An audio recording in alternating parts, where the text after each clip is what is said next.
They reappeared when mankind entered the atomic age. 2 years after the Hiroshima bombing, on June 24, 1947, Kenneth Arnold, a private pilot, reported his sighting of 9 glittering objects flying in formation round Mount Rainier in Washington state. He described them as looking like flying saucers. The greatest myth of the 20th century was born, and reports from all around the country caused the U.S. Army and Air Force to deal with the mystery. The first UFO tracking project was installed in Alaska because they assumed that the strange flying objects entered the Earth's atmosphere through the polar regions. The U.S. Army Air Force Intelligence ordered a special team of highly qualified technicians to install the most sophisticated equipment aboard their B-29s reconnaissance planes to retrieve the best possible data on the UFOs. They used magnetic field detectors, radio frequency emission scanners, and 16mm film cameras, or so-called gun cams, installed instead of the guns.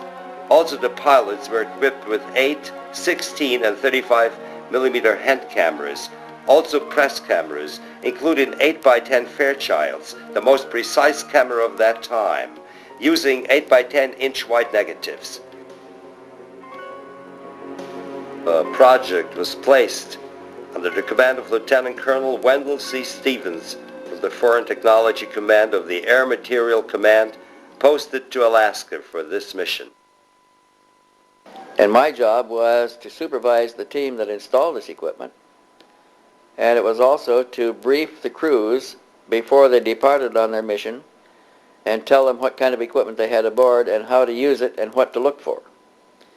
And then each time they came back, they were debriefed by their operations people, and then they were turned over to me to debrief on the special applications, the classified section of the mission which I was supervising, and that pertained to the possible encounter of anything unusual over the Arctic.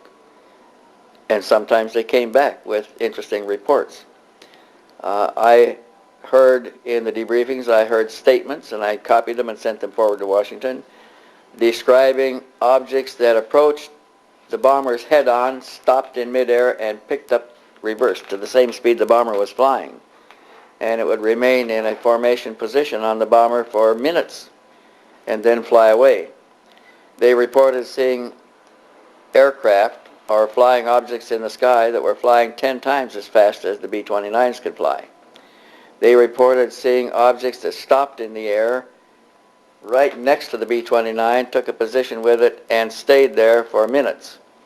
I remember one report where an object got in behind the trailing edge of the large wing and ahead of the smaller wing in the position, open position there, and remained for 2 or 3 minutes, and they got pictures with all of the movie cameras and the handheld cameras, including the 8x10 Fairchild camera, of this object in position right alongside of the B-29. All of the data that was recorded by this special equipment, the cartridges, cassettes, rolls of film, and everything, after a mission with an encounter, was removed from the canisters and the equipment items and packed in a metal box and chained to an officer's wrist and flown to Washington that night. And this happened on a frequency of about 3 or 4 times a month for the whole year and a half that I was doing this in Alaska. How did the pilots describe these objects? Well, we had pilots describe the objects as being disc-shaped in form, completely different from any known aeronautical configuration. And they saw them in the air. They also saw them above them and below them. They saw them sitting on the ice pack in the snow.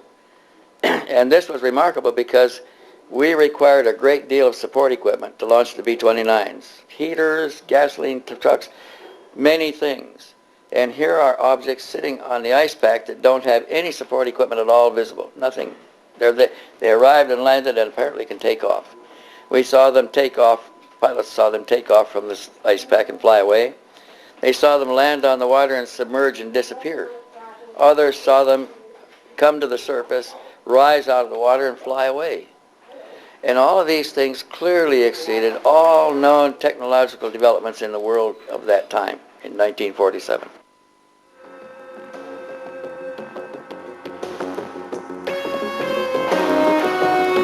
These reports gave the Air Material Command forerunner of the Air Technical Intelligence Center of the U.S. Air Force a precise impression of the UFO phenomena quite early. On September 23, 1947, the former Air Force Chief of Staff and the AMC Commander General Nathan F. Twining wrote this report to the Commanding General of the U.S. Air Force in Washington, D.C., classified top secret.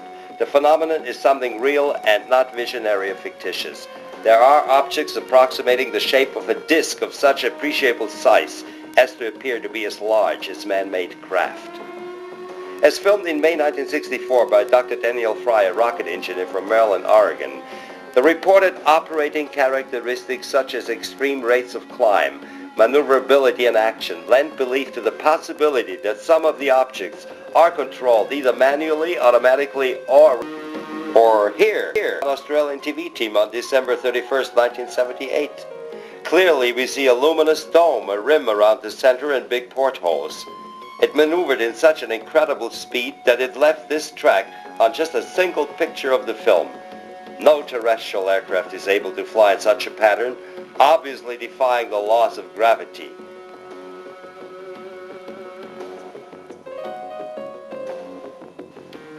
Obviously, General Twining was impressed by this. Extreme maneuverability, particularly in roll and action, which must be considered evasive when sighted or contacted by friendly aircraft. As filmed in 1966 by the Oldfields, a British couple flying over central England.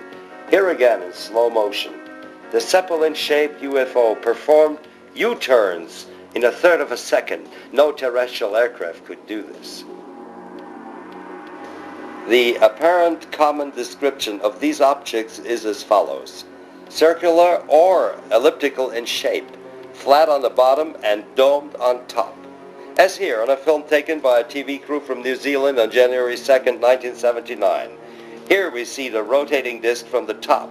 Getting closer, we recognize clearly two stores. The objects resemble this UFO, photographed by a Brazilian journalist in 1952 at the beach of Rio de Janeiro. Here, the dome is visible from the side, surrounded by some kind of portholes.